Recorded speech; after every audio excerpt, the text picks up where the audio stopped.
Okay, श्रेय और प्रेय दो शब्द आते हैं और ये बहुत ही बेसिक से शब्द हैं जो आपकी लाइफ से जुड़े हुए हैं। यहाँ पर हम बैठे ही इसलिए हैं कि हमें अपनी लाइफ में कुछ ऐसी चीज़ें इनकलकेट करनी हैं जो हमारी लाइफ को हमेशा अपलिफ्ट करें। हमेशा हमारे जीवन में कैसी भी परिस्थितियाँ आए, कैसी भी सिचुएशंस आए, but we all are going to prepare for everything, for all the situations. ठीक है, तो यहाँ पर जो श्रेय शब्द होता है, श्रेय का अर्थ होता है कि हम कुछ भी करें ना तो उसमें हमारी जो इंटेंशंस है वो सभी के लिए बेहतर हो। मतलब हमारा उसमें जो अपनी जो अपलिफ्टमेंट है वो तो हो ही, साथ हम दूसरों के लिए वहाँ पर जो भाव रखें, उस इंटेंशन से हमारा किसी काम को करना, वो होता है श्रेय। क्या होता है क्लास एवरीवन? श्रेय, श्रेय, ठीक है। और प्रेय होता है केवल अपने अपने और अपने लिए सोचना, मतलब केवल मैं अपने लिए क्या कर सकता हूँ, या केवल फिजिकल वेलबींग की जब हम बात करते हैं, केवल मटेरियल चीज़ों की हम बात करते हैं। तो पहले तो ये क्लैरिटी अपने माइंड में रख लेना कि अगर आप श्रेय को चाहते हैं, श्रेय मतलब आप सभी की वेलबींग के लिए खुद को तैयार करना चाहते हैं और उस रीज़न से आप यहाँ हैं, तो आपकी चीज़ें यहाँ पे सेटिस्फाई होंगी और आपकी चीज़ें फुलफिल होंगी। अदरवाइज यहाँ पर शायद आपका वो मीनिंग फुलफिल ही ना हो कि अगर आप केवल यहाँ प्रेय के लिए बैठे हो, केवल अपने लिए बैठे हो। तो इस चीज़ को बहुत क्लियर करके चलना कि आप यहाँ पर किस इंटेंशन से बैठे हुए हैं, फर्स्ट थिंग। क्लियर है ये बात सभी को? सभी को कि हम अपने लाइफ में वो अचीव कर सकें जिसको अचीव करने के बाद हम अपने साथ साथ सभी के लिए कुछ बेहतर कर सकें। ये बात क्लियर हो रही है सभी को? You all have to give me that reply और raise your hand, whatever you may do, और text if I am asking anything. Okay, clear. और दूसरा पॉइंट जो इस लेक्चर सीरीज में आपको याद रखना, जब भी हमारे सेशंस होंगे, कि यहाँ पर हमारा हर एक शब्द बहुत मायने रखता है। आप जो पूछ रहे हैं वो भी बहुत मायने रखता है और यहाँ मैं जो डिलीवर कर रही हूँ वो भी बहुत मायने रखता है। तो हर एक शब्द का इतना इंपॉर्टेंस है कि मान लीजिए इसमें से कोई भी एक ऐसा शब्द आपको पूरे डिस्कशन में ऐसा मिल गया जो अगर आपने अपनी लाइफ से जोड़ लिया तो आपको पूरे जीवन एक स्ट्रेंथ देगा फॉर योर होल लाइफ। बहुत बड़ी चीज़ है। तो हर चीज़ को बड़े ध्यान से समझने की कोशिश करना। And if you are having any kind out doubt, जैसे मान लीजिए मैंने कोई चीज़ एक्सप्लेन की, आपको उस समय उस पर क्या करना है, थोड़ा सा चिंतन करना है, ध्यान से समझो चीज़ों को कैसे प्रोसीड करना है। और ये मैं चीज़ बार बार रिपीट नहीं करूँगी, आपको उस पर थोड़ा सा चिंतन मनन करना है। जैसे मैंने कोई चीज़ कही, आपको मैंने इसीलिए नोट्स के लिए कहा कि आपके पास हर एक चीज़ होनी चाहिए, उस पर आपको सोचना है, थोड़ा सा विचार करना है। और एक चीज़ कि आपको इसको हर किसी से डिस्कस नहीं करना है। तुम्हें पता है कि सभी का स्टेटस अलग अलग है, ठीक है। अगर आपको लगता है कि कोई व्यक्ति ऐसा है जो इन चीज़ों को समझ सकता है या आपकी चीज़ें समझ सकता है, तो आप उससे डिस्कस करेंगे। आपको स्वयं में उस चीज़ का चिंतन मनन करना है।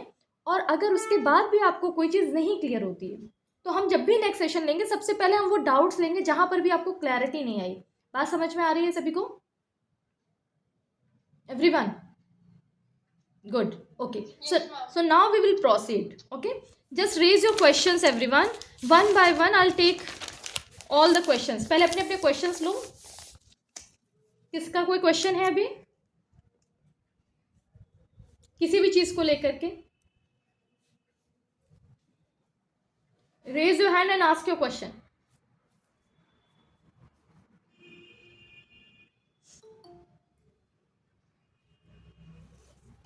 Who is here with the name of Brajmohan Kumar?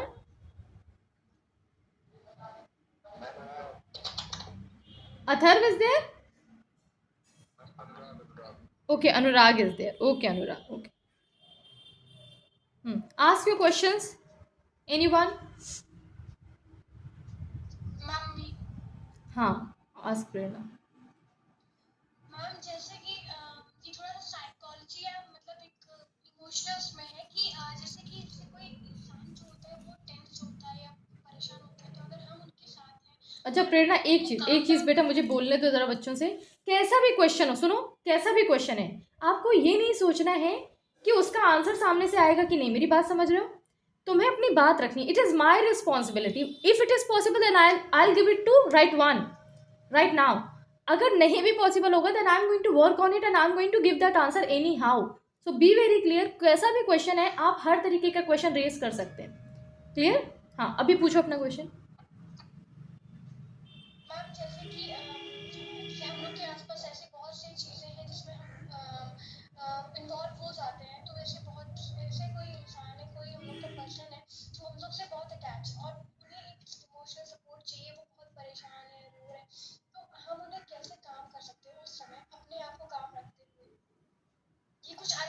है जो हम नहीं चाहते बिल्कुल। हैं कि सपोर्ट। हाँ हाँ, मतलब कि हम उनका सपोर्ट सिस्टम कैसे बने, you want to yes ask ना। यस ठीक है। देखो, तो सबसे पहली चीज़ कि अगर हमें किसी के लिए भी उस लेवल का कंसोल देना है या हमें किसी को सपोर्ट करना है, तो ये बात सच है कि हमें उस लेवल पे पहले सेल्फ को प्रिपेयर करना होता है ना। और सेल्फ की जो स्ट्रेंथ होती है, अभी आपकी जो लाइफ जर्नी है वो स्टार्ट हुई है समवेयर। देखो, तुम लोग को अपने, जैसे मैं एज ग्रुप की बात करूँ, और अगर हम एज क्राइटेरिया से लेकर के चलें चीज़ों को, और आपके एजुकेशन वाले पार्ट को लेकर के चलें, जहाँ पर अभी हम जनरली एकेडमिक्स को ही लेकर के चलते हैं, we all are knowing that, ठीक है ना। तो होता क्या है, लाइफ की चीज़ों और एकेडमिक्स की चीज़ों में जो पैरेललिटी है ना, मतलब जैसे जो चीज़ें जैसे चलनी चाहिए वैसे नहीं है, हमने थोड़ा सा उसको डिफरेंट वे पे लिया है। हमने एजुकेशन को बिल्कुल अलग कर दिया, लाइफ को बिल्कुल अलग कर दिया, but everything is connected, her cheese interlinked है। ठीक, तो हमें ये चीज़ तो पहले समझनी होगी कि अभी कहीं ना कहीं हमारी चीज़ें लैग कर रही थी, ताकि अगर ये चीज़ लैग नहीं कर रही होती ना, तो अभी तक आप सभी प्रिपेयर होते फॉर श्योर। ठीक है, लेकिन अगर वो चीज़ लैग की है, तो अब यहाँ पे ज़रूरत ये आ जाती है कि पहले अपने ऊपर धीरे धीरे काम करना शुरू करो। ठीक है, और एक समय ऐसा आता है, जैसे आपने ये प्रोसेस करनी शुरू की, तो धीरे धीरे वो चेंजेस होने शुरू हो जाएंगे। आपको अपने मेंटल स्ट्रेंथ पे सबसे पहले काम करना होता है, क्योंकि हमेशा एक थ्योरी काम करती है जिसे हम कहते हैं इनसाइड आउट थ्योरी। इसको आप लोग लिख सकते हैं, इनसाइड आउट थ्योरी। मतलब जो कुछ भी अंदर होगा वही बाहर आएगा, है ना। जैसे जब बीज डाला आपने मिट्टी में, फिर उसके बाद ही उससे पेड़ बनता है, उसके बाद पेड़ बना, फिर उसी से वहाँ पर पत्तियाँ आ रही हैं, उसी पे फ्रूट्स हैं, फ्लावर है, एवरीथिंग। मतलब बीज से अंदर से अंकुरण निकला ना, वो एक छोटा सा बीज जिसमें आपको फल फूल नहीं दिख रहे थे, फ्रूट्स नहीं थे, फल नहीं थे, लेकिन जब आपने बीज को डाला ना मिट्टी के अंदर, तब आपको वो सारी चीज़ें मिली। वो उसने जब इनसाइड आउट ग्रो किया, अंदर से बाहर की ओर। तो हमें भी इसी कॉन्सेप्ट पे हमेशा याद रखना है कि ये नेचर का लॉ है, इनसाइड आउट। आप जो अंदर से होंगे वही बाहर आएंगे।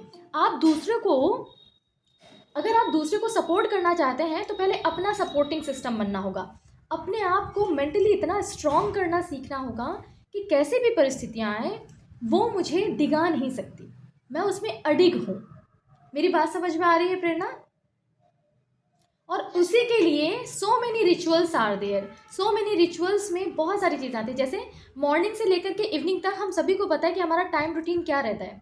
कंप्लीटली हमारा रूटीन बेस्ड होता है। हम स्कूल गए, आए, या तो कोचिंग है, classes and other thing which is everything based upon the academics.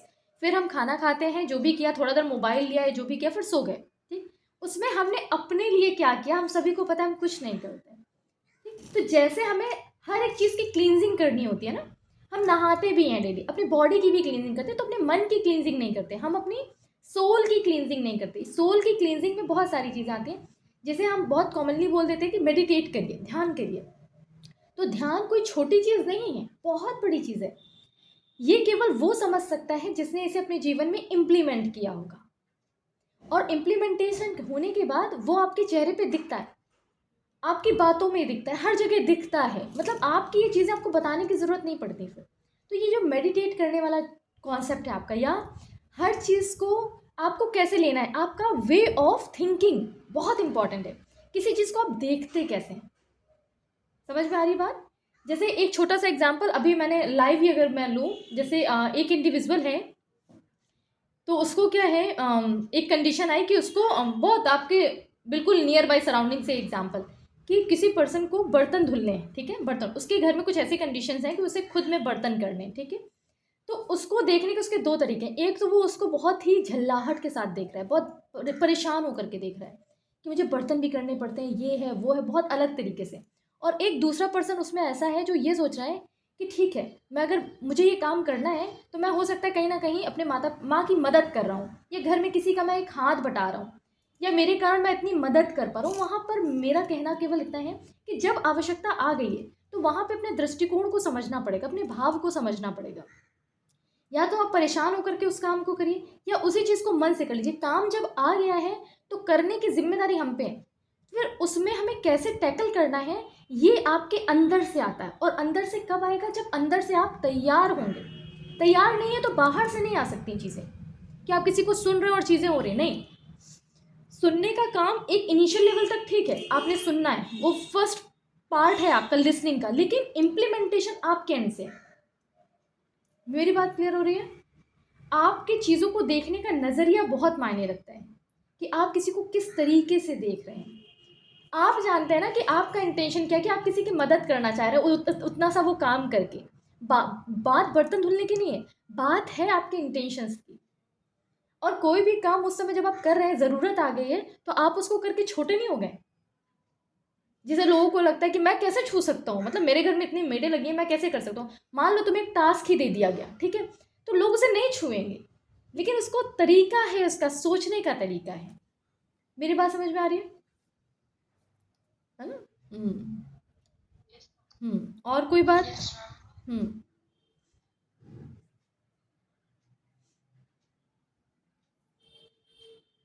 Any question?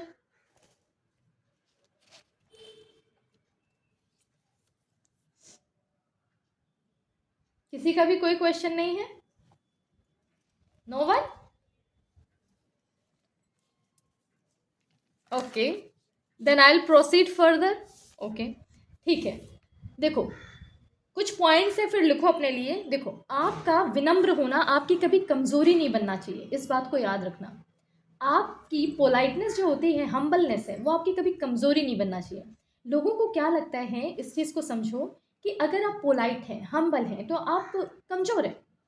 तो वो जो कमज़ोरी वाला पार्ट है, वो ऐसा क्यों फील होता है? रीज़न ये है बेटा कि हमने उसको, मतलब इतना ज़्यादा उस तरीके से लिया। देखो, इस तरीके से समझो इसको, जैसे मान लीजिए आपके सामने कोई भी इंडिविजुअल है, ठीक है, आप उससे बहुत पोलाइटली बात कर रहे हैं, लेकिन वो बार बार दूसरे तरीके से ट्रीट कर रहा है, बहुत अलग तरीके से ट्रीट कर रहा है, वो उस चीज़ को नहीं समझ रहा है। तो यहाँ पर आपको पता है कि आपकी पोलाइटनेस है, ठीक है, कि आप जानते हैं कि सही तरीके से बात को कैसे रखना है, इसलिए मैं ऐसे बात कर रहा हूँ। लेकिन अगर कोई पर्सन बार बार उस चीज़ को नहीं समझ रहा है, तो यहाँ पर आपको ये भी समझना है कि कहाँ पर, किस समय आपको कितना गैप रखना है, ठीक है ना, कि आपकी विनम्रता को कोई कमजोरी समझ करके गलत तरीके से ट्रीट ना कर ले। वहां पर आपको रिजिड होना भी आना चाहिए। समझ में आ रही है बात? पोलाइटनेस जरूरी है, but where it is important to be rigid, तो वो रिजिडनेस भी आना चाहिए। शक्ति के साथ विनम्रता आती है, इस बात को याद रखना। विनम्रता कभी कमजोर व्यक्ति में हो ही नहीं सकती, वो फिर उसकी लाचारी है। समझ में आ रही है बात? ठीक है, तो शक्ति के साथ आती है विनम्रता। तो अगर आप में वो विनम्रता है, और विनम्रता हमेशा सत्य के साथ आती है, जब आप सही पाथ पे होते हैं, ठीक, और वो जो भी चीज़ें कर रहे होते हैं ना, जैसे जो गलत पाथ पर है या गलत तरीके से चीज़ें कर रहे हैं, उनकी वो विनम्रता जो हम कहते हैं, वो विनम्रता नहीं है, वो दूसरे सेंस में है, लेकिन हम उसे विनम्रता कहते हैं। अगर वो किसी के सामने, उसे हम दूसरे शब्द देते हैं, बहुत अलग तरीके के शब्द हैं, वो केवल दूसरों की एक तरीके की आत्मसंतुष्टि के लिए चीज़ें करते हैं, दूसरों के स्वार्थ के लिए, मतलब अपने स्वार्थ की सिद्धि के लिए वो काम कर रहे होते हैं। समझ में आ रहा है? जैसे कहते हैं ना कि दूसरों को क्या लगाना, कुछ तो भी ऐसे ही बोलते हैं कि दूसरों की चापलूसी करना, कुछ इस तरीके के शब्द बोल, वो अलग शब्द है, बिल्कुल अलग शब्द है। विनम्रता अलग चीज़ है, वो आपके मन से निकलती है। आप चाहते हैं कि आप सभी के लिए कुछ बेहतर करें, आप में वो भाव होता है। लेकिन अगर कोई उसका गलत फ़ायदा उठा रहा है या गलत तरीके से आपको ट्रीट कर रहा है, तो वहाँ पर रिजिड होना भी ज़रूरी है। B very clear. आपकी विनम्रता कभी आपकी कमज़ोरी नहीं बननी चाहिए, नहीं तो वो आपको अंदर ही अंदर दबाती है। वो अंदर ही अंदर आपको ये कहती है कि नहीं, कि मतलब मैं विनम्र भी हूँ, मैं सबके लिए कुछ करना भी चाहता हूँ, लेकिन उसके बाद भी मेरी चीज़ें ऐसे क्यों नहीं हो रही? क्योंकि वहाँ पर हम स्टैंड लेना नहीं जान रहे, हम रिजिड होना नहीं जान रहे। अपनी विनम्रता को भी हमें इस तरीके से तैयार रखना है कि वो किसी के लिए फॉर ग्रांटेडनेस के फॉर्म में ना जाए, लोग उसे फॉर ग्रांटेड ना ले लें कि ठीक है, ये तो है ही ऐसा, कोई नहीं करेगा तो ये तो है ही, मैं तो करवा ही लूंगा इससे। समझ में आ रही है बात? चीज़ों को समझो। हर तरीके के लोग हैं सोसाइटी में, हर तरीके के, तो आपको हर तरीके की चीज़ों को समझना होगा समय रहते। समझ में आ रही है बात? नहीं तो आप अपनी एनर्जी लैक करेंगे, आप सेल्फ को लैक करेंगे, अपने आप को लैक करेंगे कंप्लीटली, और बिल्कुल अंदर से खाली हो जाएंगे, और कोई आपको भरने नहीं आने वाला है। ठीक है, तो जहां ज़रूरत है, जिसको ज़रूरत है उसके लिए ज़रूर करो, I am always saying that. लेकिन जहां पर आपका इसका फ़ायदा उठाया जा रहा है, तो इसका आपको एनालाइज भी करना है इसको, कि नहीं ये गलत हो रहा है। समझ में आ रही है बात? वहां पर रुको, वहां पर समय लो। गुड। ओके, अभी भी कोई क्वेश्चन नहीं है? तब फिर हम और आगे बढ़ें। अच्छा, ओके ओके। अच्छा देखो, यहाँ पर एक चीज़ और आपको याद रखनी कि हम इस सेशन में स्पेसिफिकली क्या काम कर रहे हैं. See I am sitting here in front of you all, ठीक है, and I am just giving you some knowledge, you may say some thoughts, some positive thoughts. लेकिन इन सब का पर्पस क्या है? इनका पर्पस केवल इतना है बेटा कि आप अपने जीवन को इतना तैयार कर लो कि आपको जीवन में अपने लिए किसी और की ज़रूरत ना पड़े. मेरी बात समझ में आ रही है? मतलब ज़रूरी नहीं है ना that I am sitting here तो मैं हमेशा के लिए हूँ, या मैं हर 24 घंटे आपके साथ नहीं हूँ. ठीक, तो अल्टीमेटली काम किसको करना है अपने लिए? आपको खुद. तो आपको, it's okay Ayush, it's okay बेटा. तो इट इज़ योर रिस्पॉन्सिबिलिटी कि तुम अपने आप को समय रहते, जो हम हमेशा एक शब्द बोलते हैं, बहुत कॉमन शब्द है, समय रहते तैयार कर लो, समय रहते ये कर लो, समय रहते वो कर लो. समय रहते जो शब्द है बहुत बड़ा शब्द है. सुनने में लगता है बहुत छोटा सा, समय रहते, लेकिन ये बहुत बड़ी चीज़ है. मतलब जब आपको जो समय दिया गया, जैसे एक ये बहुत बड़ा डिसीज़न है तुम लोगों का कि तुम लोग यहाँ बैठे हुए हो, ठीक है, यहाँ सभी नहीं बैठे हुए हैं, ठीक है, कुछ बच्चे हैं यहाँ पर. तो ये तुम्हारा समय रहते सही डिसीजन था. कहीं ना कहीं तुम्हें पता था कि that something you are going to learn positively, जो कि कहीं ना कहीं तुम्हें इम्पैक्ट डालने वाला है. मेरी बात समझ में आ रही है? तो ये जो सही समय है तुमने यूटिलाइज कर लिया, but for the rest of all they not utilize ना. तो ये यही डिपेंड करता है कि आप कहाँ पर अपनी बुद्धि को लगा पा रहे, आप कब तुरंत सही डिसीजन ले पा रहे हैं. बात समझ में आ रही है?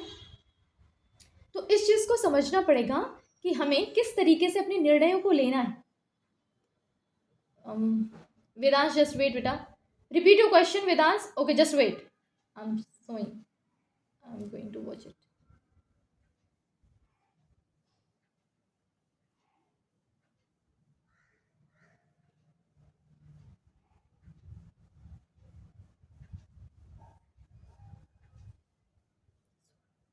Okay okay okay, I am getting your question. ठीक, अच्छा देखो, स्वर्ग और नर्क का जो कॉन्सेप्ट है, अभी तुम्हें कहीं और जाने की ज़रूरत नहीं. अभी तुम केवल दुनिया में ही देखो, ठीक, जहाँ पर तुम हो, जहाँ तुम सारी चीज़ें देख रहे हो विजुअली. साका जो तुमने स्वर्ग और नर्क की बात की ना, देखो स्वर्ग क्या है, नर्क क्या है. जैसे मान लो आपके परिवार में 10 लोग हैं फॉर एग्जाम्पल, अब तो 2 ही 3 मिल जाएं वही बहुत है. ठीक, मैं एक कॉमन एग्जाम्पल ले रही हूँ. मान लीजिए 10 लोग हैं किसी फैमिली में, ठीक है, और वो आपस में एक दूसरे का मतलब ना ही किसी तरीके का उनमें रिस्पेक्ट है, ना ही वो एक दूसरे के लिए कुछ समझते हैं. मतलब उनमें किसी तरीके की बॉन्डिंग नहीं, कुछ भी नहीं. मतलब वहाँ पर उस परिवार की उन्होंने ऐसी परिस्थितियाँ बनाई हुई हैं उन 10 लोगों ने कि वो एक दूसरे को ही कहीं ना कहीं खींचते हैं, एक दूसरे को नीचे गिराने की कोशिश करते हैं. ठीक है, तो कहीं ना कहीं ये वाला जो पार्ट है ना, इसको ही लिंक कर दिया जाता है नर्क के साथ. मतलब नर्क का सीधा सा कॉन्सेप्ट ये है, अपने सराउंडिंग से पहले समझ लो इसको, कि जब भी तुम्हें कुछ ऐसी चीज़ें दिखें कि तुम्हारे पास किसी के भी पास पॉसिबिलिटीज़ हो बहुत अच्छा करने की, लेकिन वो उसी से कुछ बहुत गलत चीज़ें कर रहा है, तो वो आता है नर्क वाला कॉन्सेप्ट. मतलब साइकोलॉजिकल इल इंडिविजुअल, जहाँ पर कुछ बेहतर करने की संभावना है, वो होता है स्वर्ग वाला पार्ट. आपके पास जो कुछ भी है हाथ में, ठीक है, अगर 10 रुपये भी है ना, तो उस 10 रुपये से तुम्हें पता है कि तुम कुछ बेहतर भी कर सकते हो, तुम उससे कुछ गलत भी ले सकते हो. ठीक है, तो वो छोटा सा ही जो स्टेप है तुम्हारा उस समय 10 रुपये को लेकर के, वही तुम्हारे लिए कहीं स्वर्ग हो सकता है, कहीं नर्क हो सकता है. समझ में आ रही है बात? तुम उसको अपने जीवन से रिलेट करो, तुम्हारे जीवन में जितने भी रिसोर्सेज हैं, ठीक है, जैसे एक कॉमन एग्जांपल लेते हैं, मोबाइल का example, common example for you all. ठीक, सबसे कॉमन एग्जांपल, सबको पता है, yes mobile is having everything, सबको पता है, लेकिन हम इसी मोबाइल से अपना जीवन स्वर्ग बना सकते हैं, हम इसी जीवन से अपना जीवन नर्क बना सकते हैं. यस और नो? बना सकते हैं. तो और हम कर भी रहे हैं, है ना. मतलब हमें पता है कि इसमें so many positive things are there, और जिसमें से एक पार्ट अभी ये भी है जो हम कर रहे हैं, लेकिन इतनी नेगेटिविटी भी है कि सबको पता है कि मतलब इतना एक्सटेंट में है चीज़ें कि आप कल्पना नहीं कर सकते. तो दोनों ही चीज़ें, अब ये स्वर्ग और नर्क कौन डिसाइड करेगा? तुम्हारा इंटेलेक्ट. तुमने अपने दिमाग को जैसे तैयार किया होगा, तुम्हारी जो बुद्धि और विवेक होगी, ये डिसाइड कर ले जाएगी कि तुम्हें किस तरीके से अपने जीवन को बनाना है. और इस बात को हमेशा याद रखो, हर एक स्टेप, हर एक मिनट, हर एक सेकंड आपको तैयार कर रहा है.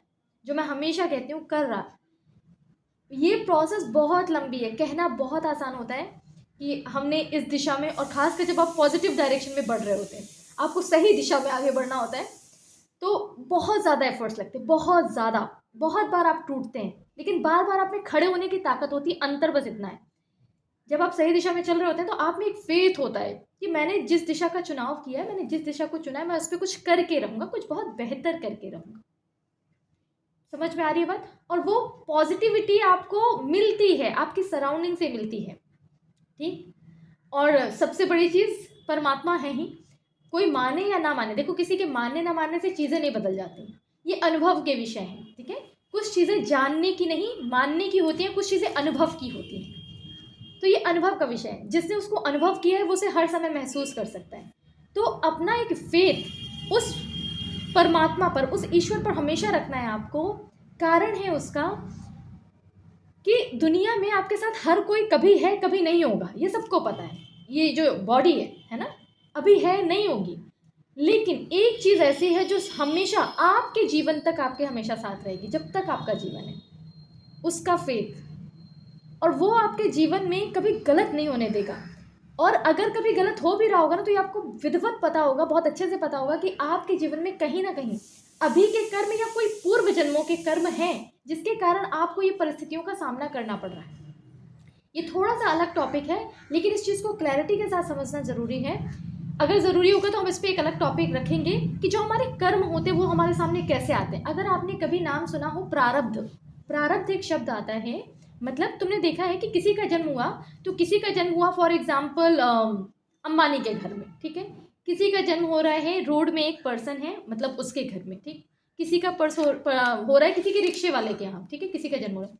तुम इस बात को समझो, जन्म सभी का हो रहा है, बच्चे ही तो जन्म ले रहे हैं, उस बच्चे का क्या दोष है? कोई दोष नहीं है। तो वो बच्चा वहाँ वहाँ और वहाँ कैसे है, उसका अंतर है। वो अंतर आता है उनके पूर्व कर्मास से, जन्मों के कर्मास से। ये मानव देह, ये जो हमें बॉडी मिलती है, इसका फिर से एक जो फंक्शन है, जो कार्य आता है यहाँ पर फिर से आने के बाद पृथ्वी पर, वो ये कि अब जो तुम्हें फिर से जीवन मिल गया है, अपने उन पूर्व जन्मों को काटने के लिए या पूर्व जन्मों के कर्मों से बाहर आने के लिए। वो यही है कि तुम सही मार्ग पर आ जाओ। लेकिन उसके बाद भी हम नहीं समझते, हमें आता है परेशानी आई है तो वो हमें नहीं बढ़ने देना चाह रहा है या ये नहीं करने देना, हम अपनी गलती नहीं स्वीकार करते। तो इस चीज़ के लिए भी आपको हमेशा एक चीज़ ये याद रखनी है कि जहाँ पर चीज़ों की गलतियाँ हो रही हों, वहाँ पर सेल्फ को ब्लेम करना सीखो कि कहीं ना कहीं मुझसे गलती हुई है, इसलिए ऐसा हुआ है। दूसरों को दोष नहीं देना है, परिस्थितियों को दोष देकर के चीज़ें नहीं बेहतर हो जाती हैं। काम अगर अपने आप पे कर ले, अगर हम ही मजबूत बन के खड़े हो जाए, तो परिस्थितियाँ अपने आप वहाँ से दूर होती हैं। परिस्थितियाँ सबके जीवन में आती हैं ना, सभी के जीवन में आती हैं, लेकिन कहाँ पर चीज़ें बेहतर हो जाती हैं? जब व्यक्ति उस पर खड़ा होना जानता है। बस जो व्यक्ति उसके अगेंस्ट फंक्शन करना जानता है कि कैसे एक्शन लेना है। बात समझ में आ रही है?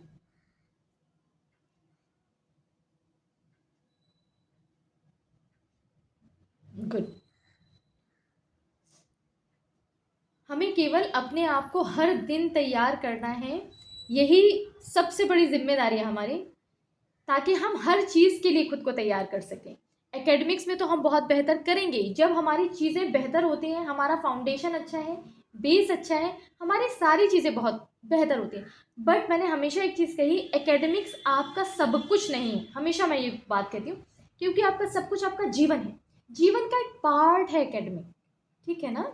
उसको आपको डन करना है, you have to done with that, करना है, बहुत अच्छे से करना है, क्योंकि वो आपके जीवन में वो पार्ट आया है। बहुत से बच्चे हैं जिन्हें शिक्षा ग्रहण करने को नहीं मिलती, एजुकेशन नहीं ले पाते वो, ठीक। आपके जीवन में इसको भी एक बहुत बड़ी अपॉर्चुनिटी की तरह लो, आपके जीवन में ये पार्ट आया है। तो अब इसके साथ और जो अदर चीज़ें हैं, उनको कैसे ग्रूम करना है, कैसे स्किल्ड करना है, वो तुम्हारी जिम्मेदारी है, वो तुम्हारी सेल्फ की रिस्पॉन्सिबिलिटी है। क्लियर है बात सभी को?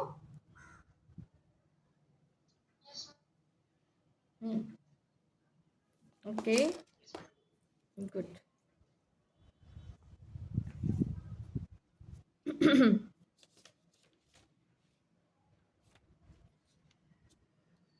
और एक चीज़ कि जैसे आपको ये चीज़ याद रखनी है कि अपने सराउंडिंग में कोई ना कोई एक ऐसा इंडिविजुअल ज़रूर आपके पास होना चाहिए जो आपको किसी भी, जैसे मान लीजिए आपके कोई डाउट्स हैं सेल्फ में, तो आप अपने आप को रेडी रखिए ही। उसके अलावा कोई एक ऐसा इंडिविजुअल आपके सराउंडिंग में हो जो आपको निष्पक्ष होकर किसी भी चीज़ में इंटेंगल हुए बिना एक राइट डिसीजन दे सके, राइट आंसर दे सके कभी भी अगर आपको ज़रूरत पड़ती है। जैसे मान लीजिए कभी भी आप बहुत ज़्यादा डिलेमा में, आप सच में सेल्फ में भी चीज़ें नहीं कर पा रहे, तो एक ऐसा इंडिविजुअल अपने आसपास जरूर होना चाहिए आपके।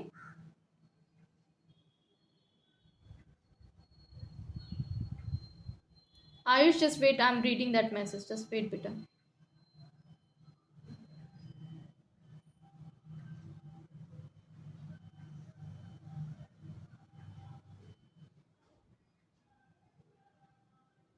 अच्छा, okay, I am getting your question Ayush. ठीक है बेटा, देखो ऐसे समझो कि हम जब किसी से दोस्ती करते हैं, ठीक है, तो दोस्ती करने के भी कई सारे कारण होते हैं।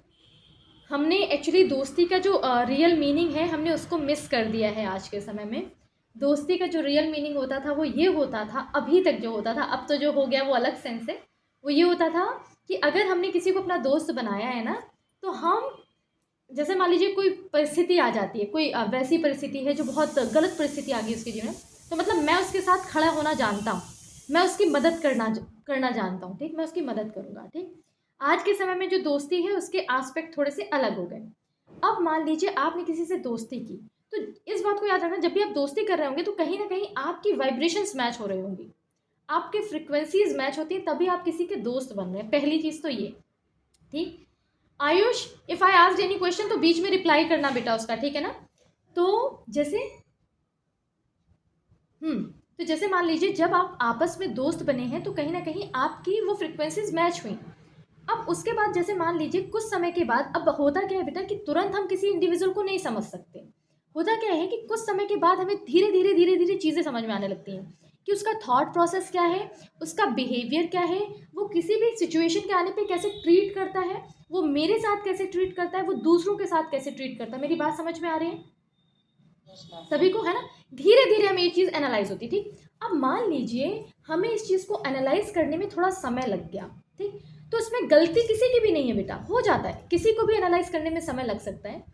मान लीजिए हमें एनालाइज करने में थोड़ा समय लग गया, तो लेकिन जब हमने ये एनालाइज कर लिया ना कि कहीं ना कहीं दैट पर्टिकुलर इंडिविजुअल वो मेरी चीज़ों के साथ बहुत गलत तरीके से रिएक्ट कर रहा है, ठीक, तो वहाँ पर होता क्या है, एक तरीका होता है कि आप उसको सामने से कहिए।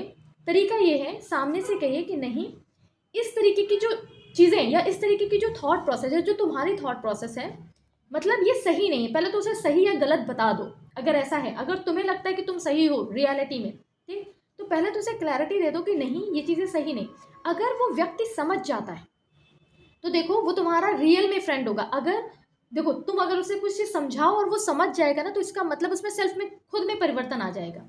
लेकिन अगर उसके बाद भी वो नहीं समझ रहा है या बिल्कुल समझने की कोशिश नहीं कर रहा है, कंप्लीटली डिनाई कर रहा है, तो this is your duty now कि अब तुम्हें उस चीज़ से हटने के लिए ज़्यादा सोचने की ज़रूरत नहीं है और ना ही तुम्हें इमोशनली इंटेंगल होने की ज़रूरत है, क्योंकि तुम्हें पता है इमोशनली इंटेंगल होकर के तुम अपना लॉस करोगे बेटा।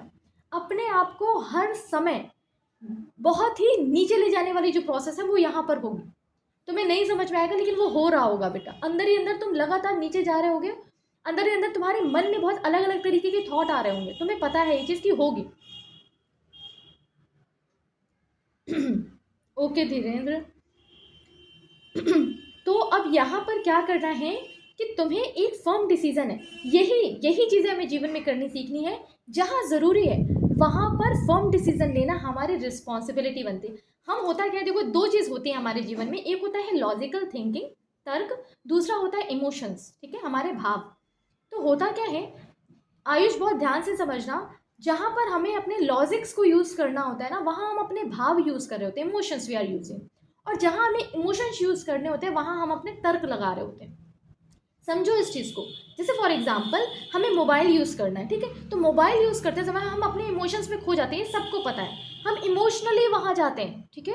हम लॉजिक नहीं लगाते कि इसको देख करके होगा ही क्या, क्या हो पाएगा, मोबाइल की स्क्रीन पे मैं क्या कर रहा हूँ, मेरा तो काम कहीं और है, ठीक। यहाँ हम लॉजिक नहीं लगा रहे। और जहाँ लॉजिक लगाना है, फॉर एग्जाम्पल कि हमारे सराउंडिंग में किसी को कोई प्रॉब्लम हुई है, ठीक है, तो तुम्हें वहाँ जाना ज़रूरी है, फॉर एग्जाम्पल बहुत ज़रूरी है। तो वहाँ पर तुम्हें लॉजिकली सोचने की भी ज़रूरत है कि हाँ तुम्हारा जाना वहाँ ज़रूरी है, मैं अपने कुछ काम तो रोक सकता हूँ लेकिन वहाँ मेरा जाना ज़रूरी है। तो वो लॉजिकल थिंकिंग। वहाँ पर तुम अगर ये सोचो कि नहीं नहीं मेरा जाने का मन ही नहीं है, मैं क्यों जाऊँगा, मतलब एक तर्क वाली जहाँ बात है वहाँ तर्क रखिए, जहाँ भाव वाली बात है वहाँ भाव रखिए। हम दोनों को मिक्स कर देते हैं या गलत तरीके से ट्रीट करते हैं। समझ में आ रही है मेरी बात, है ना? तो जहाँ पर लॉजिकल थिंकिंग चाहिए और वो ज़रूरी है, आप ऐसे ही धीरे धीरे कुछ स्टेप्स को लेते हुए ही आगे बढ़ते हैं और आपकी लॉजिकल थिंकिंग बहुत मैच्योर हो जाती है। फिर आप तुरंत डिसीजन लेना सीख जाते हैं और लाइफ में आपको ये चीज़ें सीखनी ही हैं, क्योंकि आप अभी जिस जगह पर हैं, you all are very very important individuals for me, everyone, यहाँ जितने भी हैं, क्योंकि आपने अभी जीवन की शुरुआत की है, आप अभी बहुत इनिशियल फेज में, आपको अपने जीवन की बहुत सारी चीज़ों को अभी डन करना है। और अगर आप इस थॉट प्रोसेस से चलते हैं, एक पॉजिटिव माइंडसेट के साथ आगे बढ़ते हैं ना, तो आप अपने जीवन में वो सब कुछ अचीव करेंगे जिसकी कोई कल्पना नहीं कर सकता। समय लगेगा नो डाउट, लेकिन आप जिस फाउंडेशन के साथ बढ़ रहे होंगे ना, उसकी कोई कल्पना नहीं कर सकता। नो वन, कोई इमेजिन भी नहीं कर सकता कि चीज़ें इतनी बेहतर हो सकती हैं। लेकिन वो एकदम से दूसरों को बाद में दिखेंगी, लेकिन काम तुम अभी से कर रहे हो ना उस पर। अभी से वो डिसीजन मेकिंग, अभी से लॉजिकल थिंकिंग, इमोशनल स्टेबिलिटी, मतलब हर चीज़ पे तुमने काम करना शुरू कर दिया, तो वो चीज़ों का अंतर एक समय के बाद कई गुना बढ़ के दिखता है। तो लोगों को केवल परिणामों से मतलब है, ये सबको पता है। Everyone just waiting for the result, क्या रिजल्ट आ रहा है, किसी को अंतर नहीं पड़ता कि हम क्या कर रहे हैं, ये सभी को पता है ये बात। तो अपने आप को हर स्टेप पे तैयार करने की रिस्पॉन्सिबिलिटी है हमारी। आयुष, मेरी बात क्लियर हुई है बेटा? For sure?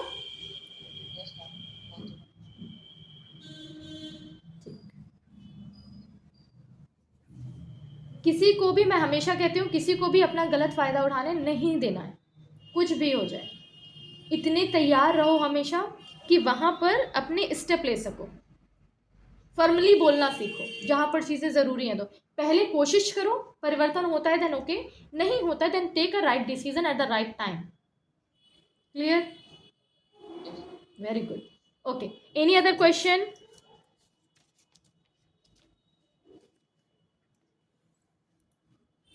No one? अच्छा, सो नाउ, हाँ बेटा, हाँ।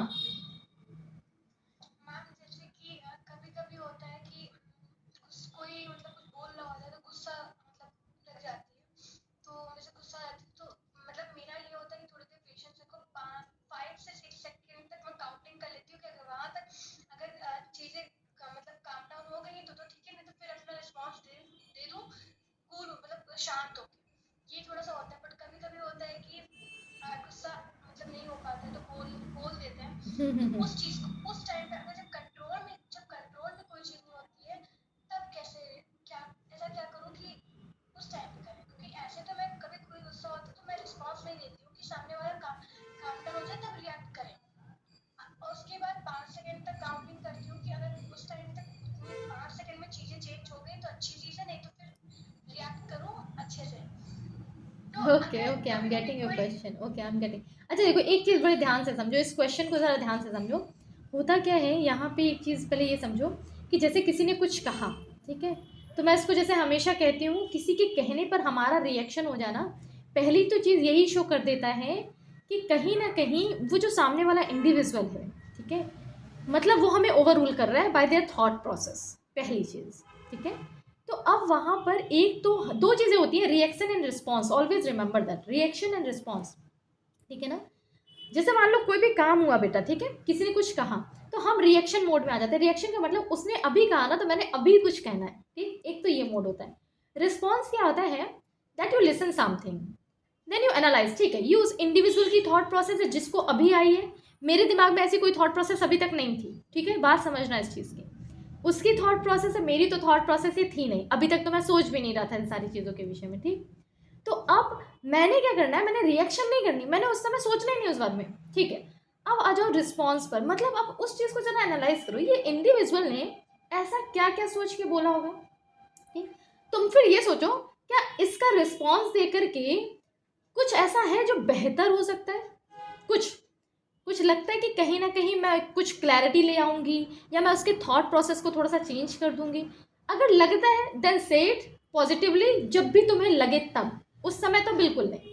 इसके अलावा दूसरा, मान लो तुम उस पर थॉट करने बैठी, थोड़ा सा एनालाइज किया, लगा कि इस पर अपनी बात रखने से तो कुछ होना ही नहीं है, सामने वाले ने तो रिजिडनेस रखी है, उसे कुछ नहीं अंतर पड़ने वाला, डोंट से एनीथिंग। ये उसके थॉट प्रोसेस है, उसके साथ रहने दो। उसे नीचे के लेवल पे रहना है ना, लो लेवल पे रहना, उसे रहने दो। अपने आप को ले जाने की कोई ज़रूरत नहीं है। नो, वो गलत दिशा में है या वो चीज़ों को नहीं समझ पा रहा, वो उसका मेंटल स्टेटस उस लेवल पे डेवलप नहीं है, तो तुम अपने मेंटल स्टेटस के लेवल को इतना नीचे क्यों गिरा के जाने वाली हो? नहीं जाने वाली हो। तुम तो एक लेवल मेंटेन कर चुकी हो ना। मैं वही कहती हूँ हमेशा, अपनी चीज़ों को समझना बड़ा ज़रूरी है। ठीक है, उस इंडिविजुअल की थॉट, बस इतना सोचो अपने दिमाग में, ठीक है, ये उसकी जो थॉट प्रोसेस बनी एक दो चीज़ों से नहीं बनी होगी, उसके पूरे जीवन के अनुभवों से बनी होगी। उसकी पूरी जीवन यात्रा उसकी भी तो चल रही है। तो जस्ट लिसन दैट कामली, ठीक है, वो उनकी थॉट प्रोसेस। अगर तुम्हें लगता है कुछ ज़रूरी है समथिंग इसमें, तो नॉट रिएक्ट, डू रिस्पॉन्स। रुको, एनालाइज करो, अपनी बात रख दो, शांति से रख दो। अगर लगता है कि समझ सकता है, नहीं रख सकता तो कोई मतलब ही नहीं। और एक चीज़ कि एंगर आने का कॉन्सेप्ट आता कैसे है, ये मैं हमेशा आपको बताती हूँ। एंगर का कॉन्सेप्ट आता है हमारे अटैचमेंट से, हमारी एक्सपेक्टेशन से। When we are expecting something from anyone ना, और वो उसके अकॉर्डिंगली नहीं होता, तब आता है गुस्सा। हमने सोचा ये था, हुआ ये, हमने ऐसा होना चाहिए था, मतलब हमने जो सोचा, हमारी जो एक्सपेक्टेशन है ना, उसके कारण हमें गुस्सा आता है। ठीक, और एक्सपेक्टेशन हम किससे रखते हैं? जिनसे हम ज़्यादा अटैच्ड होते हैं। हम रोड में जाने वाले लोगों से तो नहीं एक्सपेक्टेशन रख रहे हैं, उनसे तो हमें गुस्सा नहीं आ रहा है। समझ में आ रही है बात? तो जो कुछ भी है एक्सपेक्टेशन पे बेस्ड है। हमारी एक्सपेक्टेशन भी कई बार बहुत ज़्यादा, एक्सपेक्टेशन ज़्यादा किसी से, एक्सपेक्टेशन पहले अपने आप से कर लो। पहले अपने आप को खड़ा बनाना सीख लो, अपने आप को मजबूत बनाना सीख लो, ठीक है। हमें नहीं रखनी, तुम्हारे लिए जो कुछ तुम्हें मिल रहा है ना, उससे ज़्यादा कोई कुछ नहीं कर सकता। जो हमें लगता है ना, हमें ये नहीं मिला, वो नहीं मिला, ये हो जाना चाहिए था, वो हो जाना चाहिए था। तुम सबको पता है कि तुम लोग जहाँ भी हो, करोड़ों बच्चे ऐसे हैं जिन्हें ये सब नहीं मिल रहा है। अब मैं ये नहीं कह रही कि तुमसे ऊपर बच्चे नहीं हैं या तुमसे ज़्यादा लोगों को चीज़ें नहीं मिल रही हैं, लेकिन तुमसे नीचे भी ऐसे बच्चे जिन्हें चीज़ें नहीं मिल रही हैं। तो अपने आप को अपनी जगह पर, जो करंट सिचुएशन है उसमें इस्टेब्लिश करना सीखो ना। पहले तो उसको स्वीकार करो कि एक्सपेक्टेशन मुझे किसी से नहीं है, मुझे अपने आप से, अपने आप को तैयार करना है। जितने भी संसाधन मिले, जितने भी रिसोर्सेज मिले, उसी से परफेक्ट करना है। फिर अटैचमेंट नहीं रखना है। अटैचमेंट आता है हमारी इग्नोरेंस से। जब हमारे पास नॉलेज नहीं होता ना, तब हमारे पास बहुत अटैचमेंट होता है। अटैचमेंट का मतलब होता है कि हर चीज़ के लिए किसी से इंटेंगल हो जाना, मतलब हर किसी को अपनी थॉट प्रोसेस के साथ खेलने देना। उसने कुछ कहा हम खुश हो गए, उसने कुछ कहा हम रो गए, उसने कुछ कहा हमें ये हो गया, उसने कुछ कहा हमें वो हो गया। मतलब हर चीज़ में हम दूसरों के अकॉर्डिंगली चल रहे हैं। जो हम हमेशा कहते हैं कि अपना रिमोट कंट्रोल किसी दूसरे हाथ में दे देना, वो मत करो। अपनी रिस्पॉन्सिबिलिटी अपने पास है, वो उसकी थॉट प्रोसेस है, सुन लो बस। और नहीं समझता है कोई व्यक्ति, शांत हो जाओ, कामली। और अपने ये मत सोच के काम हो जाओ कि एंगर को रोक रहे हो, एंगर आएगा ही नहीं। बिल्कुल शांत रहो, सोचो बस ये सोचो, काका काका अंगा चाचा चाचा इया, इनमें से कोई शब्द है, उन शब्द को जोड़ करके उसने कोई सेंटेंस बनाया, उसे कुछ बोलना तो उसने बोल दिया, दैट्स इट। हो गई बात, दैट्स इट। ठीक है, उसके मन में कोई भाव आया होगा, उसने बोल दिया, तुम्हारे कान है, तुमने सुन लिया, हो गया, दैट्स इट। उसे अंदर तक माना है। एक पेरीफेरी बना के रखो, जैसे एक इन सर्कल बना के रखो, 4-5 इन सर्कल, कि उस इन सर्कल्स में से किस चीज़ को कितने डीप आने देना है, कितनी डीप आने देना है। तुम्हें पता है कि तुम्हारे डीपेस्ट पार्ट में क्या है, तुम्हारे डीपेस्ट, फिर उसके बाहर की बाउंड्री में क्या है। हर कोई तुम्हारे डीप पार्ट में नहीं आ सकता ना, हर कोई तुम्हारे मन में नहीं आ सकता। हर एक चीज़ की लिमिटेशंस रखो, हर एक चीज़ की। तो उस थॉट प्रोसेस की एक लिमिट बनाओ, उससे आगे नहीं आएगी वो, ठीक है। जहाँ है वहीं सही है। समझ में आ रही है बात? हाँ, good, okay thank you ma'am. Okay okay. और कोई बात?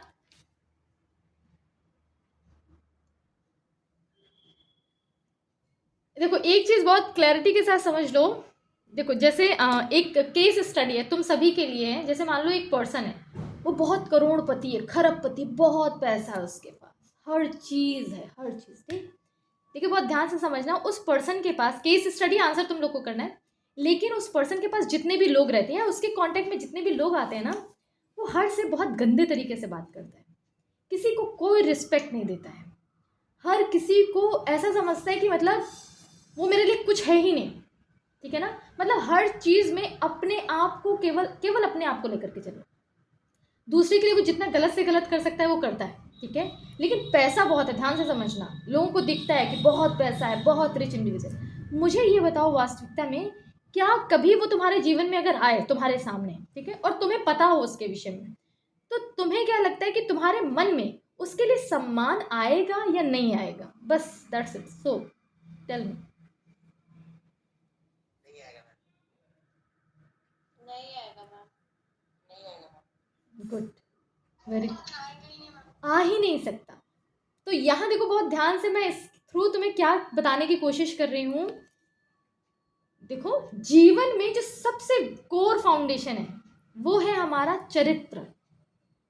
और जो तुम्हें कुछ नहीं करना है, तुम्हारे पास दुनिया में कुछ भी नहीं हो ना, वास्तविकता है कुछ भी नहीं हो, लेकिन अपने चरित्र को जिस दिन तुमने तैयार कर लिया, जिसके लिए तुम्हें कहीं जाने की जरूरत नहीं, तुमने अपने अंदर कुछ ऐसे गुणों को विकसित कर लिया कि तुम्हें देख करके ही लोगों में सीख आ जाए।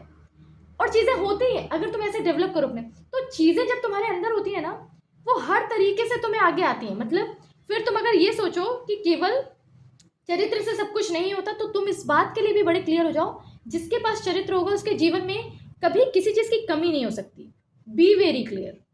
जिसे ये लगता है ना कि इतना संस्कारी होके क्या हो जाएगा, चरित्र निर्माण करके हम क्या ही कर लेंगे, पैसा कमाओ, जैसे कमाना है वैसे कमाओ, कुछ भी करो, कैसे भी करो, किसी के जीवन में भी कुछ भी करो, कभी नहीं। तुम्हें नहीं पता है कि तुम अपने कैसे कैसे कर्मा बना करके जाओगे। सबको पता है at the last day of the life हमारे हाथों में कुछ नहीं जाता, सबको पता है। Not even a single cloth in the body, कुछ नहीं जाता, कुछ जाता ही नहीं। तो अल्टीमेटली अचीव सब करना है, और जो पॉजिटिव वे पर है ना, जो सही के मार्ग पर है, उसे और ज़्यादा अचीव करना है, क्योंकि हमें बहुत ज़्यादा कुछ बेहतर करना है। मैं ये नहीं कहती हूँ कि हमें कमाना नहीं है, हमें चीज़ें नहीं करनी, हमें करनी है, हमें बहुत ज़्यादा चीज़ें करनी है, क्योंकि हम सही मार्ग पर, हमें ज़्यादा धन की ज़रूरत है, हम करेंगे, लेकिन किस तरीके से? चरित्र के साथ। ऑप्शन तो दो ही है ना, नीचे गिर के कमा लो या अच्छे से कमा लो, तो डिसीजन तुम्हारा है। एक बहुत कॉमन सा एग्जाम्पल आता है कि लोग कहते थे कि हम बियर बार खोल करके कमाएंगे, बड़े शान के साथ कहते हैं आज के समय में, तो हमें बस अरे बस वहाँ का टेंडर मिल जाए। उन्हें नहीं पता कि वो अपने कितने गलत कर्मा बनाने जा रहे हैं। तुम सोचो ज़रा, उस बियर बार की जो वो फाउंडेशन रखने जा रहा है, ठीक है, उससे एक दिन में ही अगर सैकड़ों लोग बियर लेके जा रहे हैं, और जो बियर लेके जा रहे हैं या लिकर लेकर जा रहे हैं, वो घर में जाकर के किस तरीके से रिएक्ट कर रहे होंगे, उसकी पत्नी के साथ कैसे रिएक्ट हो रहा होगा, उसके बच्चे के साथ कैसा रिएक्ट हो रहा होगा, उसकी पूरी लाइफ के साथ कैसा रिएक्ट हो रहा होगा। मतलब तुम चीज़ें समझो, वो कितने गलत कर्मा बना रहा है। उसका जब इंटरेस्ट आएगा ना, इंटरेस्ट के साथ जब रिटर्निंग होगी, तो वो पागल पड़ जाएगा। उसके गलत कर्मा का जब रिटर्न आएगा ना, हज़ारों लाख गुना बढ़ के, तब उसे समझ में आएगा। उसे समझ में भी नहीं आएगा, क्योंकि हो सकता है वो उसके दूसरे जीवन में उसे मिल रहा हो, इस जीवन में हो सकता है वो ऐसा लगे सबको कि बड़ा पैसा कमाया उसने, बड़ा पैसा कमा के गया, अगले जीवन में वो कहीं मिलेगा, ठीक है ना, फिर उसको कुछ याद नहीं, किसी को कुछ याद नहीं। तो चीज़ें समझो, चीज़ें कैसे इंटरलिंक्ड है। आपका एक एक कर्मा बड़ा मायने रखता है, एक एक कर्मा बहुत मायने रखता है। तो किसी के लिए बेहतर नहीं कर सकते ना, तो न्यूट्रल हो जाओ। मैं हमेशा कहती हूँ, नहीं शुभ कर सकते हो, हर तरीके से न्यूट्रल हो जाओ। कर सकते हो आगे आ जाओ, करो, नहीं कर सकते हो बी न्यूट्रल, बिल्कुल न्यूट्रल हो जाओ। निगेटिव नहीं करना है, गलत नहीं करना है किसी भी तरीके से। मेरी बात समझ में आ रही है सभी को?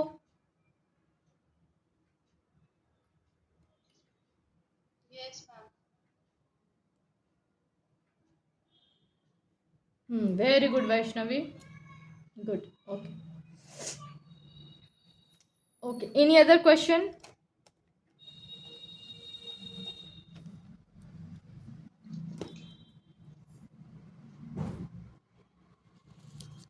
और इस चीज़ को याद रखना, कोशिश करना कि हमारी जो भी क्लासेस होती हैं, देखो रेगुलर तो नहीं हो पाती हैं बेटा, लेकिन जब भी होती हैं कोशिश करो, अगर आपने एक क्लास अटेंड की है तो रेगुलरिटी में रहें आपकी चीज़ें, क्योंकि एक बार भी चीज़ें मिस हुई तो कहीं ना कहीं आप अपना लिंक नहीं मेंटेन कर पाएंगे, ठीक है। कोशिश करना कि चीज़ें आपकी कॉन्टिन्यूटी में रहें और सारी चीज़ें आपके सामने हों, ठीक है ना, तो उसे आपको नोट डाउन करके चलना है। अब ये लास्ट पॉइंट है इस लेक्चर का, इससे देखो हम क्या चीज़ समझ सकते हैं। एक चीज़ होती है गिव अप कर देना, एक चीज़ होती है लेट गो कर देना। गिव अप कर देना का मतलब, जैसे मान लीजिए आपके जीवन में आप किसी चीज़ का बहुत एफर्ट करेंगे, ठीक है, बहुत बहुत एफर्ट किया आपने, चीज़ें नहीं हो रही हैं, बिल्कुल नहीं हो रही। Shivansh, you want to ask something बेटा? For sure? अच्छा, ठीक, तो नहीं हो रही है। तो एक तरीका ये होता है, जैसे मान लीजिए आपने पूरी कोशिश की, लेकिन वो कोशिश जो आप कर रहे हैं ना कुछ भी पाने की, तो वो आपके जीवन से बड़ी नहीं है, ये बात याद रखना। आपके जीवन से बड़ा कुछ भी नहीं है इस पूरी दुनिया में, ठीक है। तो एक तरीका ये है कि उस चीज़ को तुम लेट गो कर दो। लेट गो का करने का मतलब क्या है कि ठीक है, ये नहीं होगा तो मैं कुछ और बेहतर कर लूँगा, मैं कुछ ना कुछ तो बेहतर कर लूँगा। मेरी बात समझ में आ रही? गिव अप करना क्या होता है कि जैसे जब तुम उसको कर रहे थे, तुमसे नहीं हुआ, तो तुमने जब गिव अप किया ना, तो गिव अप करने वाला व्यक्ति हमेशा फ्रस्ट्रेशन में रह जाता है। अपने आप को वो कभी भी ये कंसोल नहीं कर पाता कि मुझसे नहीं हो पाया। मेरी बात समझ रहे हो? हर एक चीज़ हर किसी पर्सन के लिए नहीं बनी है। मेरी बात समझो, हमारे चाहने से चीज़ें नहीं होती हैं, उसके लिए हमारी योग्यताओं का डेवलप होना, हमारी चीज़ों का करना, हमारी हर तरीके से चीज़ें आती हैं उसमें। तो जीवन में लेट गो करना और गिव अप करना अंतर है। जब आप लेट गो करेंगे, चीज़ों में पूरा एफर्ट डालो, नहीं हो रहा है, लेट गो, इससे बेहतर भी मैं कुछ बहुत बढ़िया करूँगा ही करूँगा।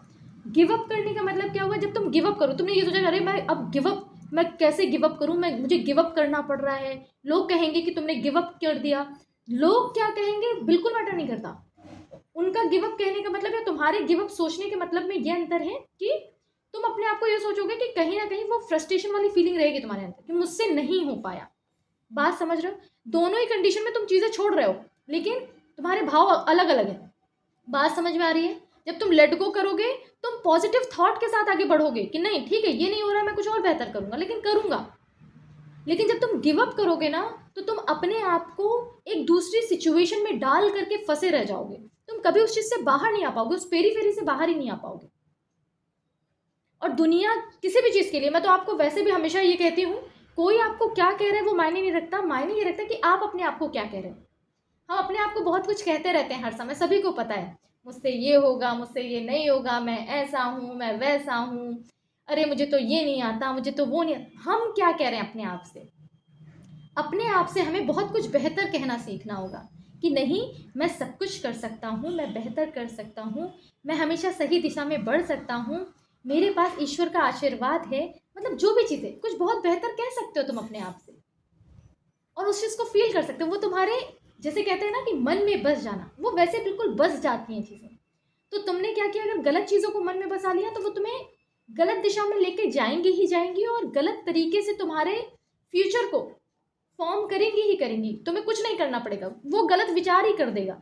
उसी मैं हमेशा कहती हूँ कि आपको बस एक विचार अच्छा रखो, मन में किसी अच्छी चीज़ को बसा लो कि नहीं, मैं जीवन में कुछ बहुत बेहतर करूँगा, मैं अपने पूरे एफर्ट्स को हमेशा कोशिश करूँगा और हमेशा ईमानदारी के साथ उसको आगे लेकर के आऊँगा। कुछ करने की ज़रूरत नहीं, अपने आप चीज़ें प्रोसीड होंगी। समझ में आ रही? बस वो एक थॉट प्रोसेस, तुम किस बीज को अपने अंदर रखते हो। जैसे मिट्टी में बीज डालते हैं ना, नीम का बीज डालेंगे तो नीम का पेड़, ठीक है ना, आम का बीज तो आम का पेड़। तो जैसा बीज डाल लो वैसा पेड़ ले लो, वैसे ही फल ले लो, ठीक है ना। नीम को खाने के बाद मीठा नहीं लग रहा है, आम को खाने के बाद मीठा लग रहा है, तो अब जैसा तुम्हें चाहिए उस समय पर, ये उससे केवल एक मेटाफर है, केवल एक तरीके से उसका एक हमने कंपैरिजन किया, लेकिन समझने वाली बात यह है, जो चाहिए वो डालो। तुम्हें चाहिए है बेहतर, डालते हो गलत। तुम्हें चाहिए तो बहुत कुछ बढ़िया बढ़िया, लेकिन कहते हो क्या हो अपने आप से, नहीं मुझसे नहीं होगा, ऐसा नहीं हो सकता, मुझसे कैसे हो सकता है। तो ये चीज़ें गलत डाल रहे हो ना। पॉजिटिवली सोचना भी तो शुरू करो कि मैं कर सकता हूँ, ठीक है, जितना कर सकता हूँ उतना करने की कोशिश करूँगा। बात समझ में आ रही है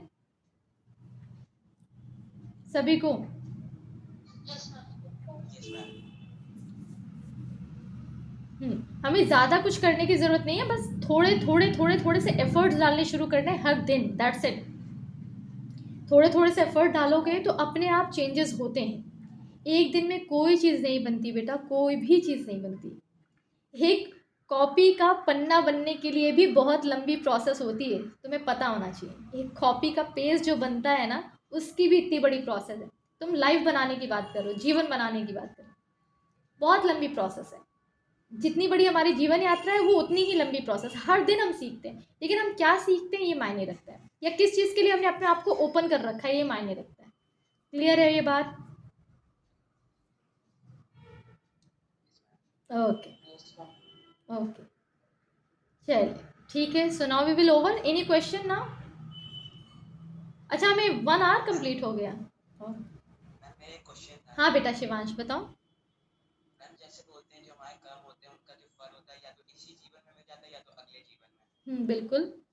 पर जैसे अगर एक मनुष्य उसने अपने एक जीवन में कोई भी कर्म पाप कोई कर्म किया है, पर उसका वो जो जीवन है वो एकदम सक्सेस हो गया, पर उसको अगले जीवन में उसका फल मिला तो वो तो गलत हुआ।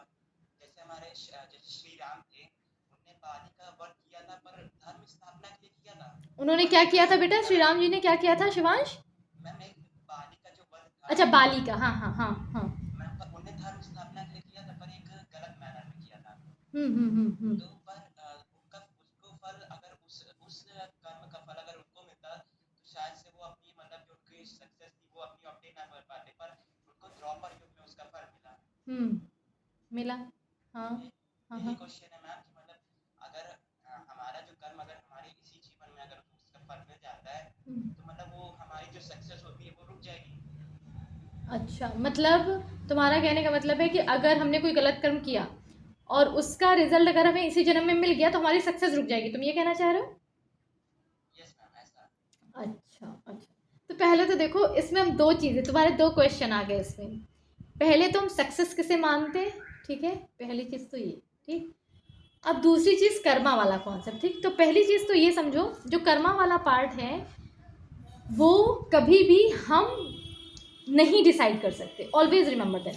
ये हमेशा प्रकृति के नियम के अनुसार चलता है बेटा। प्रकृति ने हर चीज़ सुनिश्चित कर रखी है। हमारे हजारों लाखों जन्म हुए होंगे, जो भी हुआ होगा, हर चीज़ का रिकॉर्ड हमारे पास नहीं है। हमारे इसी जन्म का रिकॉर्ड हमारे पास नहीं रहता, हमें कुछ नहीं याद है, ठीक है, हमें 4 दिन पहले का नहीं याद है। तो वो तो नियति है प्रकृति की। तो शिवांश उस चीज़ के लिए बिल्कुल क्लियर रहना है कि कर्म कब रिटर्न होकर के आएंगे इस पर तो हमारा कोई कंट्रोल नहीं है। तो ये हमारा विषय नहीं हुआ, वो हमें मिलते हैं, रिटर्न जरूर मिलता है, कब मिलेगा नहीं पता बेटा, ठीक है शिवांश। एक तो ये बात, और दूसरा जो तुमने कहा सक्सेस वाली बात कि हम फिर सक्सेस नहीं हो पाएंगे या सक्सेस, तो सक्सेस की मीनिंग समझो कि सक्सेस एग्जैक्टली है क्या। सक्सेस वो नहीं है जो दूसरे आपको बताते हैं, सक्सेस वो है जो आप अंदर से फील करते हैं। हमेशा क्लियर रहो, सक्सेस आपकी आपको बतानी आनी चाहिए कि आप सच में सक्सेस हैं या नहीं, सक्सेसफुल हैं या नहीं। मतलब ऐसे समझो, जैसे किसी के लिए सक्सेसफुल होना पैसा हो सकता है, किसी के लिए बड़ी बड़ी गाड़ियाँ सक्सेसफुल होना हो सकता है, किसी के लिए कुछ बहुत सारी डिग्रियाँ सक्सेसफुल होना हो सकता है, कुछ भी हो सकता है, ठीक है। लेकिन मान लीजिए मैं अगर आपसे ये कहूँ कि किसी के लिए सक्सेसफुल होना यही है कि वो हर दिन अपने आप को तैयार कर रहा है, हर दिन अपने आप को एक जो प्रीवियस पोजीशन थी उससे थोड़ा सा अपलिफ्ट कर गया, फिर थोड़ा सा अपलिफ्ट, फिर तो मतलब हर दिन वो अपने आप को 0.001% भी अगर आगे लेके जा रहा है, उसके लिए वो सक्सेस है। तो सक्सेस का जो डेफिनेशन है वो सबके लिए अलग है शिवांश, ठीक है। तो ये डिपेंड करता है कि हम किस तरीके की सक्सेस की बात करते हैं, एक तो ये। और यहाँ पर जो तुमने श्री राम जी की बात की बाली के बिहाफ में, तो देखो एक चीज़ ये भी याद रखना है कि ये जो बात कही जाती है कि अगर धर्म की हमें रक्षा करनी है, ठीक है, तो पहले तो आपको धर्म के मार्ग से ही हमेशा चलना है, नो डाउट। हमेशा धर्म का अर्थ है आपके कर्तव्य। लेकिन कोई अगर किसी भी तरीके से नहीं समझ रहा है तो धर्म की स्थापना के लिए, मतलब सही कर्तव्य के लिए, आपको अगर गलत तरीके से भी कोई एक्शन लेना पड़ रहा है ना तो वो गलत नहीं माना जाता। जैसे कहते हैं, जैसे मान लीजिए आप कहीं बाहर है, ठीक है, और आपके सराउंडिंग में क्या हुआ कि कोई एक पर्सन आया, उसका किसी भी तरीके का कोई दोष नहीं था, लेकिन कोई दूसरा पर्सन उसे मारना चाह रहा है, ठीक है, वो बहुत अच्छा व्यक्ति है, ठीक है, उसे कोई मारना चाह रहा है, वो आ करके आपके घर में छुप गया, ठीक है, आपको पता है कि वो बहुत अच्छा व्यक्ति है। तो अब वो पर्सन ढूंढते ढूंढते आया, नहीं आप क्या, कोई आदमी आया क्या, कोई पर्सन आया क्या, तो आप हैं बहुत धार्मिक व्यक्ति, आप कभी झूठ नहीं बोलते, लेकिन आपने क्या कहा, आपने उससे कहा नहीं अभी तो कोई नहीं आया भैया मेरे यहाँ, ठीक है, और उसे भी पता है आप हमेशा सत्य बोलते हैं, आप झूठ नहीं बोलेंगे, वो चला गया। आपको पता है कि आपके केवल एक झूठ ने, आपने झूठ कहा ज़रूर, केवल एक झूठ ने उस ऐसे व्यक्ति की जान बचा दी जो शायद हज़ारों लोगों के लिए कुछ बेहतर कर रहा है, समझो उस बात को। तो उस एक झूठ का वहाँ पर झूठ होना हुआ ही नहीं, वो सत्य में बदल गया। यही कहा गया है कि जब वास्तविकता में अगर आप सत्य के समर्थन के लिए, धर्म के समर्थन के लिए, वास्तविकता के लिए अगर आप सच में ऐसा कुछ झूठ भी बोल रहे हैं ना, तो वो भी झूठ में काउंट नहीं होता। और अगर होता भी है तो उसका इम्पैक्ट आप पे इतना नेगेटिव कभी नहीं आएगा, क्योंकि आपने उसके थ्रू 1000 लोगों को बचाने वाले व्यक्ति की रक्षा कर ली। समझ में आ रही है मेरी बात, मैं क्या कह रही हूँ? हाँ हाँ बेटा आयुष, हाँ बेटा आयुष बेटा, हाँ बोलो बेटा। श्री राम को उसका फल तो मिला था। हाँ तो मैंने क्या कहा बेटा, फल मिलने के अलग अलग तरीके हो सकते हैं। अब देखो वहां पर अब उनको अपने उस जीवन को तो पूरा करना भी था ना, तो कारण तो कुछ ना कुछ बनाना भी था ना आयुष, कुछ ना कुछ तो कारण बनता बेटा। तो उन्होंने ये भी दिखाने की कोशिश की कि कर्म का फल मिलता है। वो चाहते तो नहीं दिखाते ना, वो मानव शरीर में आए थे लेकिन थे तो ईश्वर ही। लेकिन उन्होंने ये दिखाने की कोशिश की कि जो मानव शरीर में आया, इस देह में आया, उसे हर चीज मानव देह की तरह ही करनी है, भले वो कितना बड़ा परमात्मा और कितना बड़ा ईश्वर हो, उसे हर चीज यही प्रकृति के नियमों का पालन करते हुए करनी है। बात क्लियर हुई आयुष? गुड, ओके, ठीक है बेटा, सारी चीजें क्लियर। सो अब हम एंड अप करें क्लास? Yes, ma'am. ओके बेटा, Thank you, ma'am. Thank you everyone, thank you. Thank you ma'am.